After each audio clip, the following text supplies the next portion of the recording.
Inflammatory bowel disease, এর মধ্যে আছে ক্রনস ডিজিজ এবং আলসারেটিভ কোলাইটিস।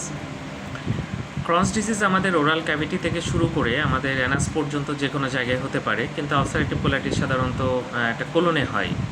তো এটা একটি ইম্পর্টেন্ট পার্থক্য যে আলসারেটিভ কোলাইটিসটা হয় কোলনে এবং ক্রনস ডিজিজ হয় ওরাল ক্যাভিটি থেকে এবং একদম পায়খানার অ্যানাস পর্যন্ত হতে পারে, রেকটাম পর্যন্ত হতে পারে।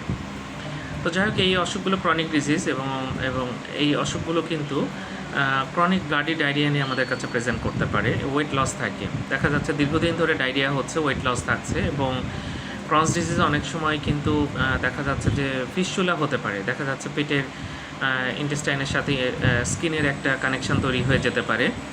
এছাড়া অ্যানাল রিজনে বিভিন্ন চেঞ্জ পাওয়া যায়, অ্যানাল ট্যাগ পাওয়া যেতে পারে, এরকম সমস্যা কিন্তু দেখা যায়। তো ব্লাডি ডায়রিয়া অনেক দিন ধরে হচ্ছে এবং ওজন কমে যাচ্ছে, ইএসআর সিআরপি এগুলো দেখা যাচ্ছে বেশি, তাহলে অবশ্যই এটা ইনভেস্টিগেশন করতে হবে এবং ভালো একজন গ্যাস্ট্রোএন্টারোলজিস্ট দেখাতে হবে। প্রয়োজনে কিন্তু কোলোনোস্কোপি করে নিশ্চিত হতে হবে। বায়োপসি, কোলোনোস্কোপি করে অনেক সময় বায়োপসি নিয়ে টেস্ট করে দেখা যায়। এটা দীর্ঘমেয়াদী চিকিৎসা লাগবে এবং ভালো একজন গ্যাস্ট্রোএন্টারোলজিস্টের আন্ডারেই কিন্তু থাকতে হবে। ধন্যবাদ সবাইকে।